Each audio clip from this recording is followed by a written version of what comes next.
welcome to Current Affairs on JTV. Today I'm joined by a very distinguished guest indeed, Professor Alan Dershowitz, leading criminal lawyer and also academic in legal background. Professor Dershowitz, thank you for joining me today. I'm going to start with a sort of broad question about politics. Now, you're a self-confessed lefty liberal 1960s kind of guy. You've looked at the changes in the liberal movement over the last 40 to 50 years. How can you explain what's happened to that movement you've spent most of your life in? Well, I don't think there's been such dramatic changes. When I was growing up, there were liberals. I was a liberal, and there were the hard left, communists, Stalinists. We fought them. They were evil. They were not just a progression from liberalism. They were not progressives. They were repressives. They did not believe in free speech. They did not believe in tolerance. Their views on America and on the Western world were totally antagonistic to democratic values. I think that's continued. It disappeared for a while, but it's come back. And so today we still have this tremendously important dichotomy between liberals, which I don't confess to be, I proudly proclaim to be a liberal, and the so-called progressives who have dominated campus discussion. So you would make the divide then between liberal on the one hand and progressive on the other? Except I don't give them the title progressive. They claim that title. I call them the repressives. They do not believe in liberal values. They're our greatest enemy. They think they have the truth on their side. They don't want to hear any different ideas. They are the ones who are creating speech codes on campus, safe spaces for themselves, but not for others, trigger warnings for themselves, not for others, define microaggressions as directed against them, but not others. They're the enemy of liberalism. And my job is to preserve liberalism, to make sure that the debate remains between true liberals and true conservatives. Conservatives are my friends. We have good debates between liberals and conservatives.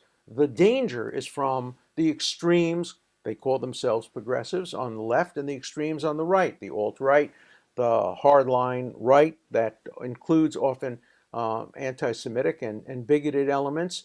And so my desire is to preserve liberalism and to fight against the extremes on both sides. Now, you've put a lot into that answer, and plenty we'll pick up on, but let me just stay with the general theme. You've highlighted, for example, that the progressives, if you like, have spun out of the leftward side of this debate, the alt-right, others from the right side of the debate.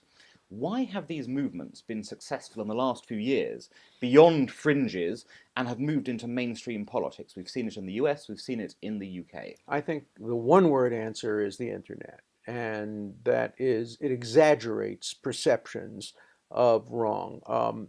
Take, for example, just two examples, the economy in the United States and race relations, particularly between the African American community and the police. Both have improved tremendously in the last 20 years.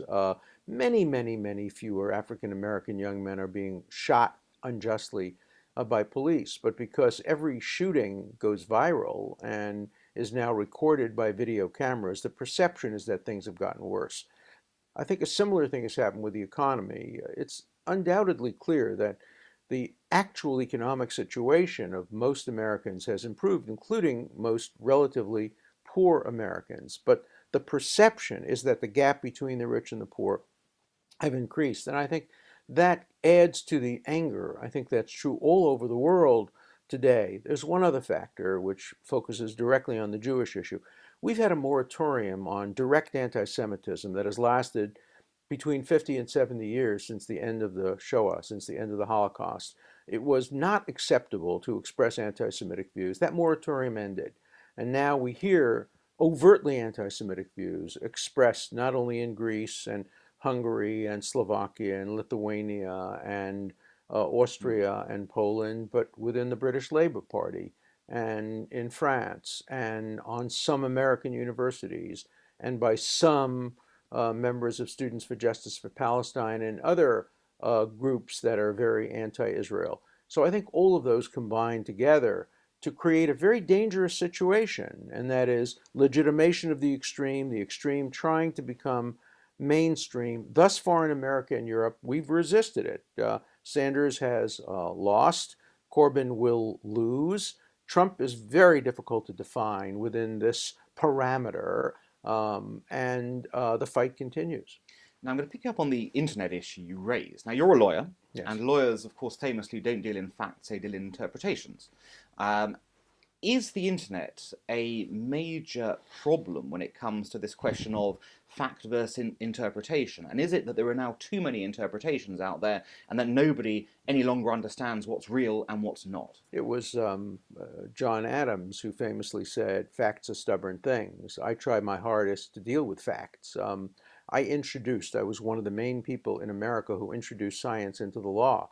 When I came to Harvard in 1964, I was the "and" professor, law and science, law and psychology, law and economics, law and philosophy. So facts are very important to me. I do think that on the internet, all facts are created equal, and people don't understand how to assess credibility of facts. I do think also that the word truth is bandied about much too easily. I would like to change Harvard's motto from truth, veritas, to nuance, because I think too many times the hard right and the hard left claim they have possession of the truth, capital T, whereas truthing is a process. It's a never-ending quest. And the internet makes it seem like all truth is relative and that there are no such things as facts. People on the extremes think they have all the truth and all the facts, and the reality is somewhere in between.